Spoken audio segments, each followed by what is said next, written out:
नमस्कार, स्वागत है अपना बिहार में। मैं हूं आपके साथ हर्षदा। सिवान से खबर है, जयनगर थाना क्षेत्र के दरबार रोड पर दो महिलाओं के बीच मोबाइल चोरी का मामला सामने आया। बाजार में सामान खरीदते वक्त महिला का मोबाइल पर्स से गायब हो गया। इसके बाद महिला ने एक युवक को पकड़कर हंगामा करना शुरू कर दिया। मौके पर जुटी भीड़ ने युवक की पिटाई कर दी। बीच बचाव के बाद मामला शांत हुआ और युवक को तलाशी के बाद छोड़ दिया गया। नगर थाना अध्यक्ष राजू कुमार ने बताया कि पुलिस मामले की जांच कर रही है। सिवान से गगन पांड्या की रिपोर्ट।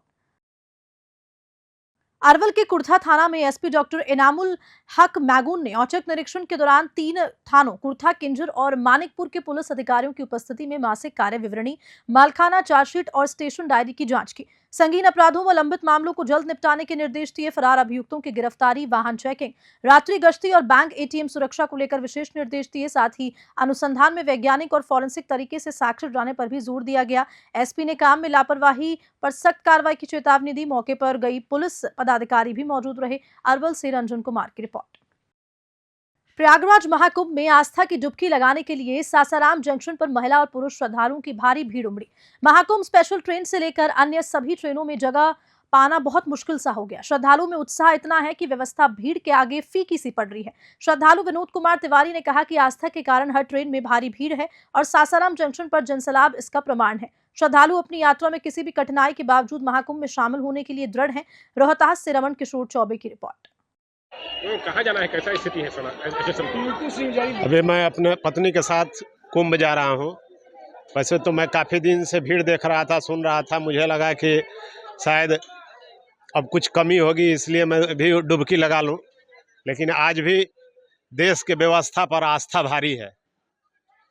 देश में व्यवस्था नाम की कोई चीज़ नहीं है, लेकिन कुंभ में डुबकी लगाने के लिए आस्था का जनसैलाब उमड़ा हुआ है। रोहतास जिलाधिकारी उदिता सिंह के निर्देश पर जिले में 61 परीक्षा केंद्र बनाए गए। परीक्षा को कदाचार मुक्त कराने के लिए सभी केंद्रों पर पुलिस बल तैनात किए गए और धारा 144 लागू कर दी गई। जिला शिक्षा पदाधिकारी मदन रॉय के नेतृत्व में मजिस्ट्रेट और जोनल मजिस्ट्रेट भी तैनात किए गए। जिलाधिकारी और पुलिस अधीक्षक रोशन कुमार ने केंद्रों का निरीक्षण कर सुरक्षा व्यवस्था का जायजा लिया और केंद्र अधीक्षकों को आवश्यक दिशा निर्देश दिए। प्रथम पाली में 26,067 और द्वितीय पाली में 25,899 परीक्षार्थी परीक्षा में शामिल होंगे। जिलाधिकारी ने परीक्षार्थियों को शुभकामनाएं देते हुए समय पर पहुंचने और कदाचार से दूर रहने की अपील भी की। रोहतास से रमन किशोर चौबे की रिपोर्ट। हाँ, हमारे ज़िले में 61 सेंटर पर मैट्रिक का एग्ज़ाम किया जा रहा है। ये भी सेंटर जो है सासाराम और अनुमंडल, तीनों अनुमंडल में सेंटर्स हैं हमारे। और वहाँ पर जिस तरह से इंटर में फोर्स मैजिस्ट्रेट की डिप्यूटेशन किया गया था, स्टैटिक फोर्स बनाया गया था, जोनल मैजिस्ट्रेट्स बनाए गए थे, वो सारे डिप्यूटेशन उसी तरह के रहेंगे। रूल्स भी वही हैं। तो मैं पुनः सभी छात्र छात्राओं जो मैट्रिक का एग्ज़ाम दे रहे हैं उनको यही अनुरोध रहेगा, निवेदन रहेगा कि ससमय अपने सेंटर पहुँचे। बख्तियारपुर नगर क्षेत्र के सीडी घाट गली में बिहारी स्वाभिमान मंच के संस्थापक विवेक शर्मा के सौजन्य से पैनकार्डिया हॉस्पिटल और शंकर ज्योति नेत्रालय पटना द्वारा एक भव्य हेल्थ कैंप का आयोजन किया गया। सैकड़ों महिला पुरुषों ने अपनी आंखों की जांच कराई और जरूरतमंदों को चश्मा, दवाइयां और आंखों के ड्रॉप निःशुल्क वितरित किए गए।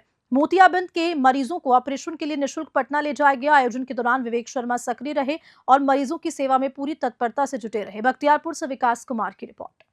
ये हो तैयारी नहीं, उसके पहले सालिमपुर में भी लगाए हैं, उसके पहले भी एक और लगाए हैं और बिहारी स्वाभिमान मंच द्वारा निःशुल्क एम्बुलेंस सेवा दी है।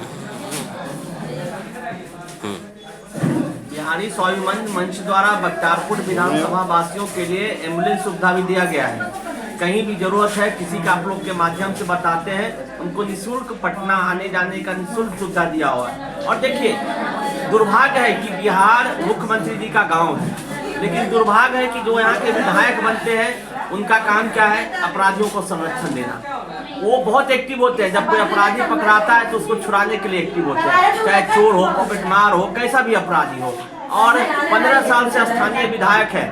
2010 में, 15 में और 20 में स्थानीय विधायक हुए, लेकिन विधायक के नाम पर 15 साल में 15 सेकंड का भी विधानसभा में कोई समस्या बख्तियारपुर का नहीं रखा गया है। जबकि बख्तियारपुर में सबसे बड़ी समस्या है युवा बेरोजगारी। दियाना क्षेत्र में पुल का सुविधा नहीं है, मेडिकल क्षेत्र में यहाँ पे स्वास्थ्य व्यवस्था का सुविधा नहीं है। जमुई जिले के बलियाडीह गांव में हनुमान चालीसा पाठ और आरती के बाद लौटते समय जमुई नगर परिषद उपाध्यक्ष नीतीश कुमार और खुशबू पांडे की गाड़ी पर हमला हुआ। इस हमले में कई गाड़ियों के शीशे टूट गए और कई लोग घायल भी हो गए। घायल नीतीश कुमार को झाझा रेफरल अस्पताल से जमुई सदर अस्पताल भेजा गया। जमुई एसपी मदन आनंद झाझा थाने में कैंप कर रहे हैं, जबकि एसडीएम अभय तिवारी और एसडीपीओ राजेश कुमार घटनास्थल पर छानबीन कर रहे हैं। फिलहाल बलियाडीह गांव में भारी पुलिस बल तैनात कर दिया गया है, लेकिन प्रशासन की ओर से अब तक कोई आधिकारिक बयान जारी नहीं हुआ है। जमुई से धीरज कुमार सिंह की रिपोर्ट। इन लोगों की आखिरी भूल होगी और ये जमुई जिला झाझा का बलियाडीह का आखिरी घटना होगा। मैं एसपी साहब से हाथ जोड़ के निवेदन करती हूँ कि हमारे जमुई जिला का माहौल खराब ना हो। एक बात क्लियर रखें, हिंदुओं के हाथ में सब छोड़ दीजिए, ये हमारे कभी अपने नहीं होने वाले। आज तक तो मैं बोल रही थी, लेकिन आज मैंने मान लिया, क्योंकि जब बिना कोई गलती का, बिना कुछ सोचे समझे सामने से लाठी चार्ज होने लगे, अटैक होने लगे, तलवारें थी सबके हाथों में, ऊपर से पथराव हो रहे थे, तो आप उस वक्त का माहौल समझ सकते हैं। मैं अकेली लड़की इस गाड़ी में थी मौजूद। आप सोचिए उस समय का दृश्य क्या होगा। मैं लाइव आई थी ताकि लोगों को, शायद मुझे नहीं लगा मैं जीवित बच पाऊंगी, क्योंकि जिस प्रकार वो लोग कह रहे थे खुशबू पांडे को ढूंढो और जिंदा जला दो, तो मुझे नहीं लगता है कि मुझे ऐसा लगा था कि मैं जीवित बच पाऊंगी। लेकिन महादेव की कृपा से, श्री कृष्ण की कृपा से मैं जीवित बच गई। एसपी साहब से मैं बस यही चाहूँगी कि इसका उचित न्याय हो। देखिए, घटनास्थल पर जो हमारे पुलिस पदाधिकारी हैं और एसडीएम है, यहाँ पर पहुँचे हुए हैं। और देखिए, यहाँ पर पहुँचने के बाद ये पता चला कि दो पक्षों के बीच में कुछ बातों को लेकर बाताबाती हुई, जिसमें ये स्थिति हुई है।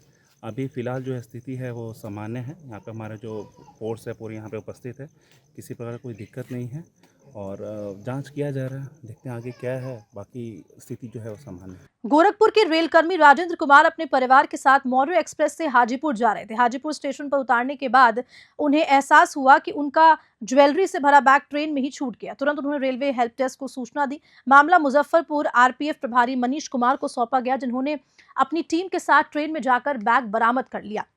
बैग मिलने के बाद राजेंद्र कुमार को सूचना दी गई और आरपीएफ पोस्ट पर बुलाकर बैग सौंप दिया गया। बैग पाकर राजेंद्र कुमार ने आरपीएफ को धन्यवाद कहा और अपनी यात्रा पूरी की। मुजफ्फरपुर आरपीएफ की इस तत्परता की सराहना हो रही है। मुजफ्फरपुर से मणिभूषण शर्मा की रिपोर्ट।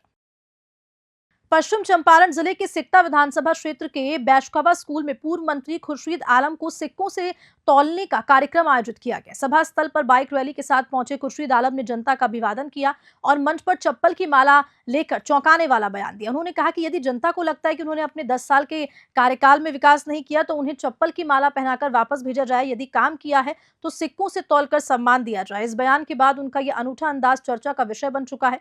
2025 में होने वाले बिहार विधानसभा चुनाव से पहले उनका ये कदम जनता का विश्वास जीतने की कोशिश के रूप में देखा जा रहा है। बेतिया से दीपक कुमार की रिपोर्ट।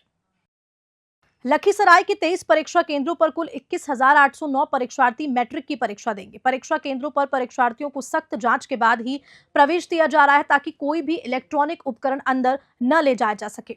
परीक्षा के दौरान केंद्रों के 200 मीटर के दायरे में निषेधाज्ञा लागू कर दी गई है। हर केंद्र पर दंडाधिकारी और पुलिस बल तैनात किए गए हैं। परीक्षा 2 पारियों में आयोजित होगी, सुबह 9:30 बजे से 12:45 तक और दोपहर 2 बजे से शाम 5:15 बजे तक। जिला प्रशासन ने शांतिपूर्ण और कदाचार मुक्त परीक्षा सुनिश्चित करने के लिए सभी आवश्यक तैयारियों को अंतिम रूप दे दिया है। लखीसराय से संतोष कुमार गुप्ता की रिपोर्ट। सदर अनुमंडल में छात्रों के लिए 12 और छात्राओं के लिए 9 परीक्षा केंद्र, जबकि उदा किशनुगंज अनुमंडल में छात्रों के लिए 11 और छात्राओं के लिए 10 परीक्षा केंद्र निर्धारित किए गए।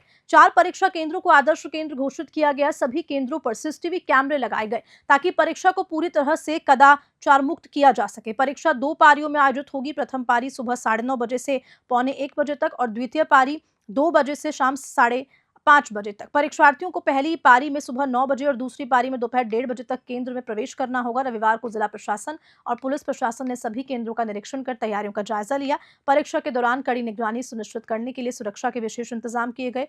मधेपुरा से अमन आनंद की रिपोर्ट। बेतिया के नरकटियागंज में मॉर्निंग वॉक पर निकले विद्युत विभाग के कार्यपालक सहायक संजीव कुमार की गोली मारकर हत्या कर दी गई। ये घटना गोपाला ब्रह्मस्थान के पास हुई। घटना के समय संजीव कुमार अपनी पत्नी के साथ टहलने निकले हुए थे। 2 बाइक पर सवार 4 अपराधियों ने उन्हें चाकू से गोदने के बाद गोली मारी, जिससे उनकी मौके पर मौत हो गई। मृतक संजीव कुमार पर पहले भी हमले हो चुके थे और पुलिस आपसी विवाद के कारण हत्या की आशंका जता रही है।